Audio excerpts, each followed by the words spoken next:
welcome to Boss Girls Unplugged. I am here with my good friend Roxy. She is the owner of Glow Academy. She has a wonderful studio here in Downey and Corona. So today we are going to be talking about her success, how Glow became Glow. So just a little background. We have known each other for 18 years now? 18 years. So our whole entire adult lives, we have known each other. A little bit about her school. She's one of the only makeup academy that's affiliated with MAC Cosmetics. Yep, MAC Cosmetics. Big deal. Kind of a big deal. So one thing I want to start off with is asking you, what made you fall in love with makeup to begin with? What made this your passion? Yeah, so I was a little girl and I would go into my mom's caboodle. Do you know what a caboodle is? I don't. Oh, yeah. Okay. It's from the 90s. But I used to go into my mom's caboodle and I would just kind of rummage through her makeup and I would just pick stuff up out of there, and I literally just fell in love with makeup. So pre-YouTube, this is when the internet was not available. I'm kind of dating myself right now. I remember that too. I would go into her stuff and I would get a white eyeliner, for example. I'm in middle school. I'm a 9-10-year-old little girl.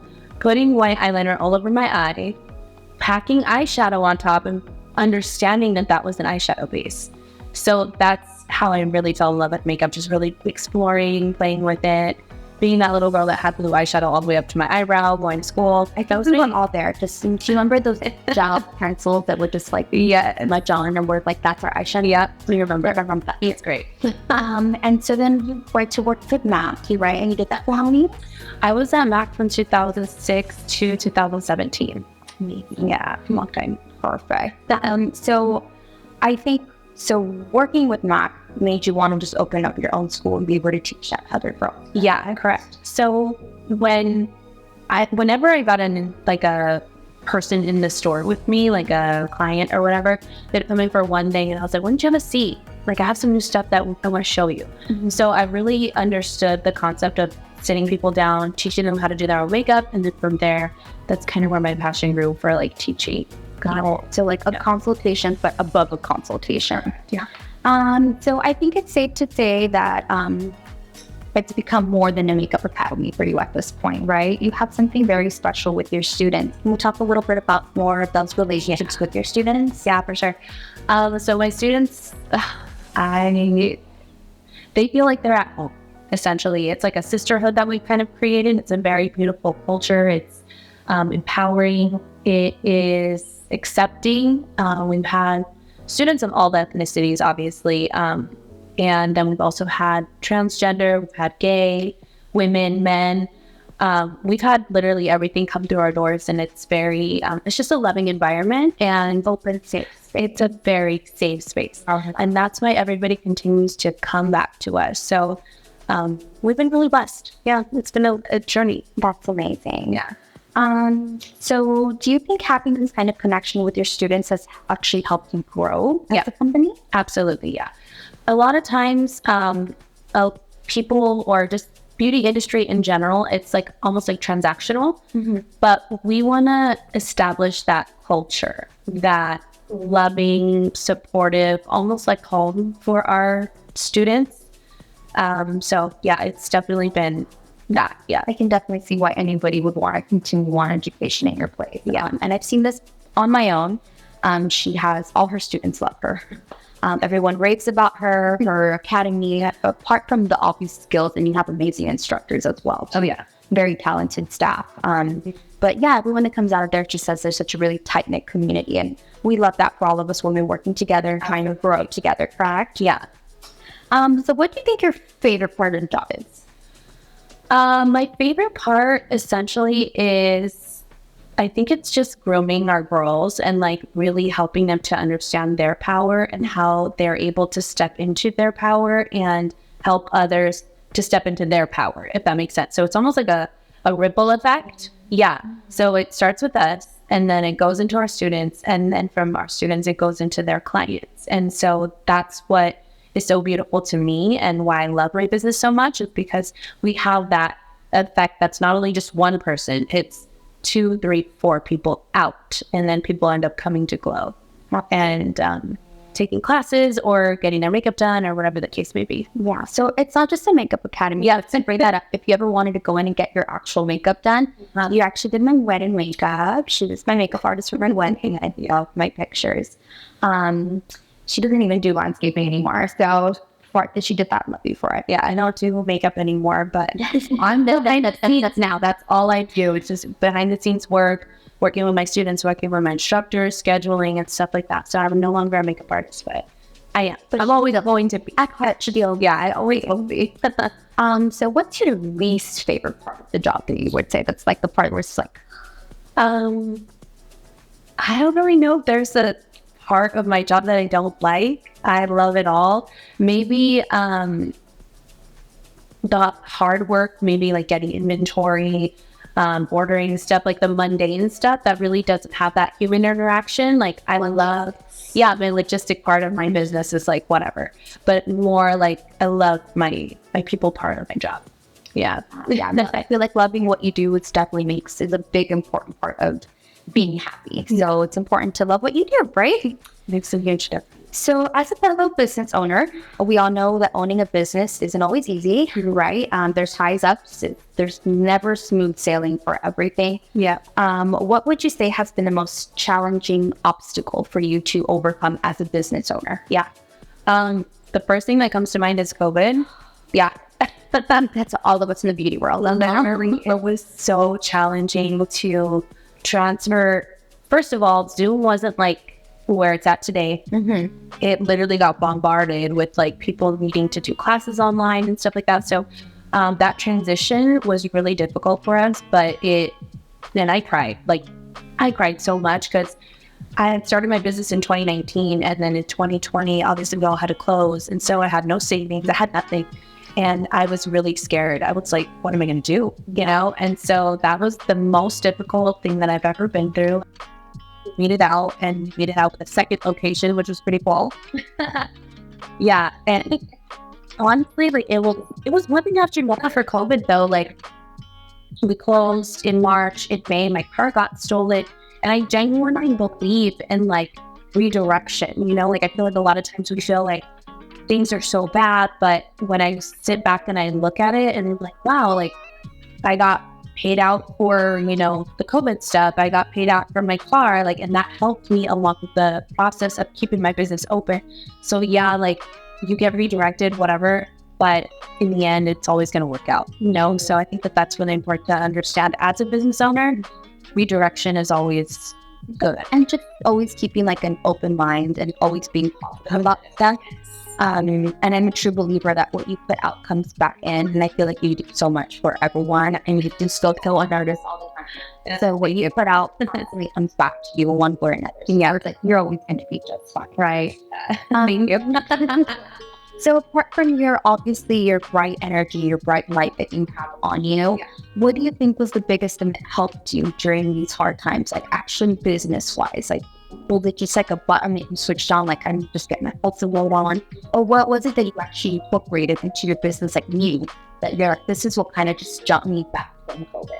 It was really, it had to be my marketing and my social media. It had to be that, because beforehand I would just kind of do flyers and like stuff here and there. Mm-hmm. But when I really incorporated taking like my marketing and my social media seriously, that's when I feel like my reach expanded a lot more with regard to the progress of my business. So yeah, I love to be behind the scenes. It's my favorite thing ever, right? But at the end of the day, like when I put myself out there more, that's when I saw the most results. So I feel like that's what really, set me apart. I mean, from just watching your business, I feel like you started to brand yourself and you became the face of your business. Yeah. So one thing about today's world is people don't really want to invest in an identity of business anymore. People want to invest in people, right? So I feel like that's something that you do very, very well. And it's fun to watch you. Like, I look forward to when you post content. It's always fun to have your stats, your personality up front and center. And, you know, it's great to watch. Yeah. Thank you. So name 3 fundamental tools that you use for Glow right now that you think, apart from marketing. So we already covered marketing, obviously quite a bit. You're the face of your company. Maybe very covered this much and all covered this much. So marketing has helped you branding yourself and kind of just keeping like a positive energy, a positive outlook to your business and ethical. Absolutely. That, but also reinvesting in my business. I feel like that's really important because a lot of people, they don't necessarily think that reinvesting like marketing dollars into their business.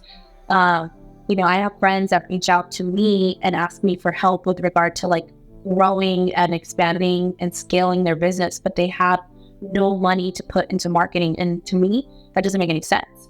Like, you have to market yourself, even though it may be an extra expense. Like, don't go out that weekend. Yeah, to get what I'm saying. Like, give it $10. Give it $10 a week, but that's essentially what I think is the key thing for marketing. So there's this old saying that says money makes money, right? Which is why all of these really big companies, once you already have a certain amount of money, you keep scaling from there because money makes money. So you have to invest in yourself and your business in order to keep that. Absolutely. 100% agree with that, girl. So what is your advice that you would give to any woman or man out there actually looking to start up a business? Like, if you're going to start from scratch, what would you say? Do this to begin with, or some advice that you would give these people? The first thing that comes to mind is, more than likely, don't look for your family to support you in your business. Your biggest supporters are going to be like strangers. Yeah. They are, because at the end of the day, your family is always going to see you the way that they know you growing up. So don't get caught up in the fact that your family may not support your business. Sometimes it's a blessing. Yeah, even friends, like sometimes it's a blessing in disguise. You know what I mean? Like, that's essentially what I would say to somebody. I can definitely second that. Sometimes your clients and anyone who comes to my spot too knows that, like, my clients become friends, they become family, they become your supporters, your readers, and it's really powerful for that. I can definitely agree with that. Yeah. Great advice. That's something. So we did something about, what was it, a year ago. We started a class together. I kind of got into, basically made me start teaching. You can do it. At the beginning, I was like, never taught anything before. I've never, so you got me into it, and I actually ended up falling in love with it. COVID happened. And we kind of had to push back a little bit, and I kind of wasn't really like in a place to start that again. Right. We are back, and we are going to start doing classes again together. I think one of our big goals together is to start traveling. Yeah, we're going to. And I won't do it if you don't come with me. No, I'm we can put it together. Finally, to the right spot. Let's go to referee makeup on this side. You get the both worlds. Right. So we are definitely introducing that back on. Super excited to start our sculpting classes again. And I think this time around, I am working with a marketing company. And Rox is actually going to kind of start to come on board with us too. And I don't just want to teach you how to sculpt at this time around. This time around, I actually want to teach you how to become not only a great sculptor, but also teach you how to brand yourself, teach you how to the marketing side of it, behind the business. Because if there's something that I could go back on with me, I'm sure you can agree with this too, is actually start with the right foot. If you build something, you can have something great, but if it's standing on not something solid, it's gonna collapse at one point or another. And we both experienced that with both of our businesses, right? Where it's kind of like that. So that's something that I want to really increment with my girls coming in, is I want to teach them how to be successful, not only with work-wise and the quality of your work, but actually how to become successful in the thing. And I feel like we both have that, where we love to watch our girls grow. And my last class was only 3 classes. There's only 3 people. You were one of my students, actually. 40 students. Mind she did this with the whole time. She had these big old nails. And I was like, Roxy. Well, okay. As a person, like, I need to be hands-on, and I need to know what I am. If I'm going to sell something, I want to know what I'm doing. Like, what am I doing? What am I selling? Like, I don't want to just talk on the phone to somebody and be like, hey, this is what you're doing. No, I want to experience it myself. Yeah, I'm like, now she had her, and she did scratch a thing with her. I don't know how she did that. She's really professional. You know, baby nails right now. This is not me. These are the sculpting nails. No. Facial flip. So two of my girls that took that class are actually doing great. They have their own little family. I don't really know this is that stuff. It's so fabulous. They're doing really good. Yeah, and I'm happy to watch them grow. You know, hopefully they can one day pass that. I know kids actually give me classes now for I didn't know that. She's phenomenal at it. She's great at what she does. Yeah. So yeah, I just wanted to touch base on that with something we're going to be offering together. And anything you want to add? I think it's a really good thing that you're going to be working with the marketing company and the body sculpting together, like, because if people could really understand and wrap their brain around the fact that, like, or just give an example, we have a lot of students of ours who take a class and they don't know where to go from there, you know, and that's the biggest thing, especially with body sculpting. Like, you can kind of go anywhere, but how are you going to get your clients? How are you going to attract them? What is it that you need to push out with regard to marketing, flyers, services, whatever. So if you can have somebody that can actually help you do that, I think it's giving you that almost like that edge that, like, you can do it easier and faster than most people would be. Like, you can get something done in the fast lane with you and the market and block versus going in the slow lane. I always wanted to do the fast lane. Absolutely. And I mean, honestly, it's just starting on the right foot. Getting started on the right foot means everything, because I feel like when you take a course, you're just super excited, you're amped up, and then, like, you get out there and you're like, okay, go. And you're like, where are you? That's the thing. How long have you been doing body sculpting? Going on 8 years now. Okay, 8 years. So why is it that somebody wouldn't want to take advice from somebody that's been doing it for 8 years as a business? Why would I focus? I'm surviving COVID. Like, why would you not want to pick somebody's brain like that or have that person as your mentor? Like, that would be like a disservice to you as, like, a new student or like a new entrepreneur. You know what I mean? Like, me personally, I have girls that want to be very, very close to me because this is what they want to do. They want to open up their own academy, and they're not my competition. They're going to go somewhere else, you know? So why is it that I would spend X amount of time, you know, trying to figure it out myself when somebody can give me the directions that I need? So, and is willing to give you the thing. Like, and that's the thing. I think that we both have that in common, that we love to see people grow. I feel like we live in LA, girls. We live in LA. Yeah. There's clients for everybody. You know, it's not a fighting thing like, oh, come to my place, come to her place. Mm-hmm. It's a thing of, if I can do it, and it's being self-sufficient. I feel like there's a big power in, as a woman, being able to stand on your own 2 feet, not having to rely on family, a husband, a boyfriend. If things go south, like, I got me. Yeah, that feeling of I got me is so powerful. I don't think that anything could beat that. And you work for it as a businesswoman, right? As owning your business makes you work really hard. But does it ever really feel like work? Not to me. Yeah, same, because I love what I do. Same, yeah. But that's the thing. I feel like, okay, so now we're getting into something completely different because we are Latina, like, I'm first generation here in the United States, and you are too. And it's literally like, go to school, get a job. But we grew up in almost like a different time. It's like, okay, do whatever you want as long as it makes some money. And then, you know, now we're self-sufficient girls. We're not having to deal with, you know, the extra stuff. But again, doing what you love. That's the key thing. You never feel like it's work. I think that's like the key to happiness, is doing what you love. Yeah, doing what you do and having a sense of security that's your own security, and having something that nobody can take away from you. It makes you hold another level of power and security in your own self. You know, it's great. Cheers to that. Cheers. You know, cheers to that. Next time we're having drinks. We can have champagne the next time. Like, for real. Noted. No, champagne and possibly. That's kind of cute. Well, ladies, thank you so much for tuning in today. Hope to see you guys on our next one. Bye.